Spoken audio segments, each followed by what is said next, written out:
మర్చిపోయి మాట్లాడుతుంది అనుకుంటా, లేకపోతే ఏం బుర్ర పని చేస్తుందో నాకు తెలియదు. కానీ ఆ కేసుల వల్ల ఈరోజు బాలకృష్ణ గారి గురించే ఈమె కామెంట్ చేస్తోంది. బాలకృష్ణ గారు హిందూపురం శాసనసభ్యులుగా 3 పర్యాయాలు ఎన్నుకోబడ్డాడంటే ఆయనకున్న క్రెడిబిలిటీ ఏందో మనకు అర్థమైపోతుంది. ప్రజల్లో ఆయనకున్న మద్దతు ఏందో మనకు అర్థమైపోతుంది. హిందూపురం శాసనసభ్యులుగా 3 సార్లు పనిచేస్తున్న బాలకృష్ణ గారు ఆ ప్రాంత అభివృద్ధి కోసం ఎన్నో కార్యక్రమాలకు శ్రీకారం చుట్టాడు. ముఖ్యంగా చెప్పుకోవాల్సింది ఏంటంటే హిందూపురం ప్రాంత ప్రజలు ఒకప్పుడు 10 రూపాయల బిందె నీళ్లు కొనుక్కొని తాగే పరిస్థితి నుంచి ఈరోజు హిందూపురం ప్రాంతం సస్యశ్యామలం అవుతుంది. వాటర్ ఫెసిలిటీస్ ప్రొవైడ్ చేసిన ఘనత బాలకృష్ణ గారిది. ఆ ప్రాంతంలో ప్రజలకు ఏ కష్టం వచ్చినా నేనున్నా అని చెప్పి అండగా ఈరోజు ప్రతి కార్యకర్తకి, అక్కడున్న ప్రజలకి, మహిళలకి అందరికీ తోడుగా నిలబడుతున్న ఘనత బాలకృష్ణ గారిది. ఈరోజు అక్కడ ఆయన అవైలబుల్ లేకపోయినా కూడా ఆయన యంత్రాంగము, అలాగే అక్కడున్న అధికారులు అందరి దగ్గర పురమాయించి ఈరోజు అక్కడ ప్రజలకు ఏ కష్టం వచ్చినా వాళ్ళకి అండగా నిలబడుతున్న ఘనత బాలకృష్ణ గారిది.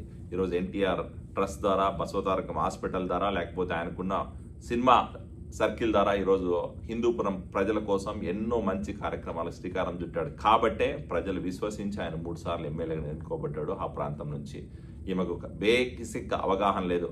ఆ ప్రాంత ప్రజల గురించి తెలుసుకునే టైం లేదు. ఆ ప్రాంత ప్రజలతో మాట్లాడే టైం లేదు. అసలు హిందూపురం ఎక్కడుంటుందో డైరెక్షన్స్ కూడా ఏమో కరెక్ట్గా తెలియదు. ఎవరో తీసుకెళ్తే హిందూపురం పోయి ఆడ మీటింగ్ పెట్టేసేసి ఆ మీటింగ్లో 4 మాటలు మాట్లాడేస్తే ఈరోజు జగనన్న దగ్గర మెప్పు కొట్టేద్దాం, జగనన్న దగ్గర మార్కులు కొట్టేద్దాం అని చెప్పి తాపత్రయపడుతుంది తప్ప హిందూపురం ప్రాంతం గురించి కానీ, బాలకృష్ణ గారి గురించి కానీ తెలిసి మాట్లాడుతుందో తెలియక మాట్లాడుతుందో ఆమెకే తెలియాల.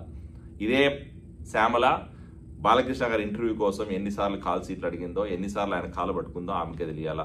ఇదే శ్యామల సినిమా ఇండస్ట్రీలో ఉన్నప్పుడు సినిమా ఛాన్సుల కోసం, యాంకరింగ్ ఛాన్సుల కోసం అదే బాలకృష్ణ గారి దగ్గరికి వెళ్ళి ఎన్నిసార్లు అడుక్కుందో ఒకసారి మెమరీ వేసుకుంటే ఇంకా బాగుంటుంది.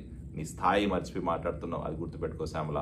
ఈరోజు పవన్ కళ్యాణ్ గారి గురించి, బాలకృష్ణ గారి గురించి మాట్లాడేస్తే నేనేదో పెద్ద గొప్పదాన్ని అయిపోతా, మరి రోజా లేకపోతే మరో విడుదల రోజున అయిపోతా, పార్టీలో నాకు గుర్తింపు వచ్చేస్తుంది, జగనన్న నాకు మెప్పు వస్తుంది అని చెప్పి తాపత్రయంతో మాట్లాడుతున్నావు తప్ప ఒక ప్రాంత గురించి తెలుసుకొని, ఆ ప్రాంతంలో ప్రజల కష్ట నష్టాలు తెలుసుకొని, ఆ ప్రాంత ప్రజలతో మాట్లాడి అవగాహన చేసుకొని మాట్లాడుతున్నట్టు ఏ ఒక్క క్వశ్చన్ కనపడట్లే.